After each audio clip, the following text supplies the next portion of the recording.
It is the 31st of December 2018 is coming to an end. It has been a bit of a hectic year, and a while ago, in a conversation I had, someone asked me what the best book was I had read this year. I've been excited about this book, and it honestly has been the best book I read. So without further ado, The Sleepwalkers.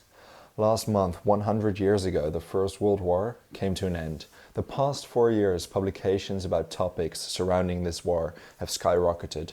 The Sleepwalkers by Christopher Clark, professor of history at Cambridge, manages to stand out among these hundreds of books.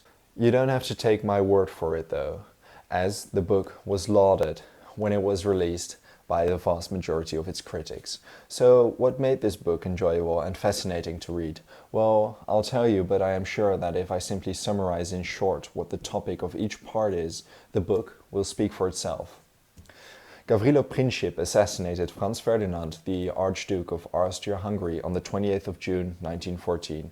Princip fired the shot heard around the world, as Ralph Waldo Emerson wrote in his Concord hymn. Everywhere in Europe there were cries of horror about the attack. A month later, the great powers of Europe were about to start the war, which has gone down in history as the Great War.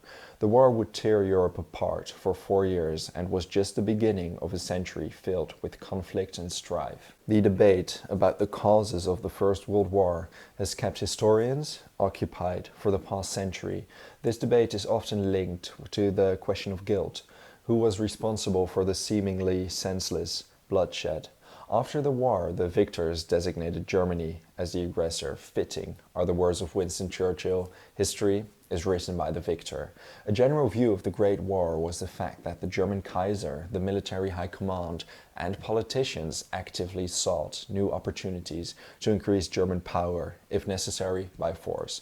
This is, although certainly not undisputed, the dominant view, and perhaps I am guilty of that as well. In my video about the Wilhelmine period, which I think is one of my better ones to date, the silver lining is that the irrational Kaiser and the military high command were adamant about becoming a world power, whatever the cost may be. This brings us to Christopher Clark's book, because Clark states that all European superpowers contributed to the outbreak of the war to a certain extent. Clark evades the question of guilt in his book, and that is precisely what makes it superb. Instead of analyzing who was the main culprit, it allows Clark to focus on how Europe ended up entangled in the war. Clark analyzes how European politicians embarked on the path to war in 1914. How is it possible that European monarchs and politicians who were fully aware that their actions were leading towards a war could not prevent it in 1914?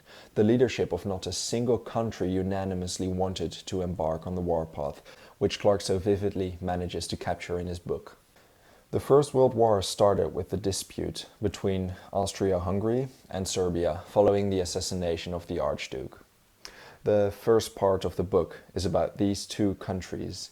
The book begins with a description of the bloody murder of the Serbian king and his wife in 1903. Clark describes the secrecy of the Serbian state, in which there were strong ties between the government and underground nationalist networks, such as the Black Hand, the terrorist cell Princip was a member of. The second part of The Sleepwalkers describes the European political scene at the beginning of the 20th century. Clark provides a very comprehensive analysis of how the European superpowers operate their foreign policy. It is remarkable how blurred and hazy the foreign policy of the European powers was. There was no question of clear power structures or coherent policy. Germany, Russia, and Austria-Hungary were all, at least in name, absolutist monarchies. Although the monarchs certainly influenced politics and also corresponded with each other, they had to share their power with chancellors, ministers, ambassadors, and the military high command. In France and England, power was in the hands of the cabinet, but in these countries too, foreign policy was determined by changing institutions and persons. As a result, the engaged countries often misread each other's intentions and ambitions, but something that surprised me as I was reading this book, often there were extremely conflicting interests within the absolute elite. A part of the book where Clarke describes how a French diplomat managed to impose his will on French foreign policy simply because he had seen 8 different presidents during his tenure was surprising, to say the least.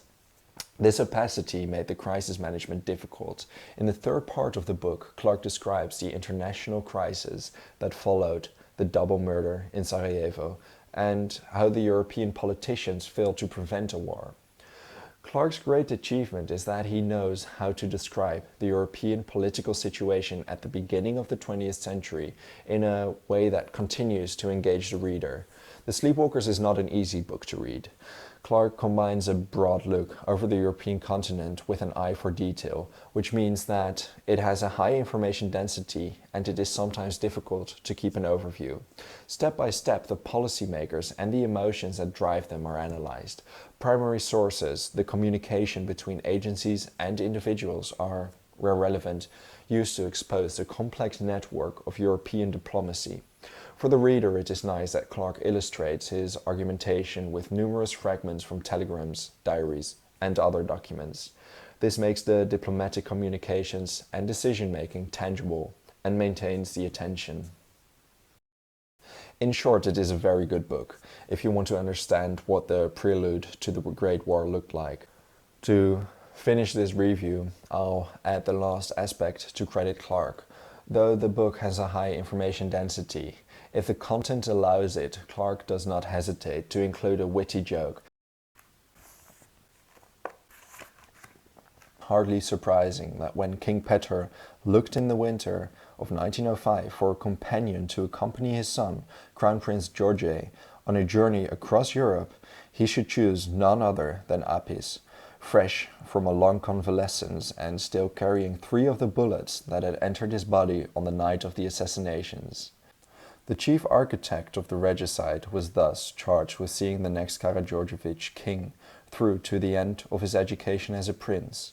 In the event, George never became king.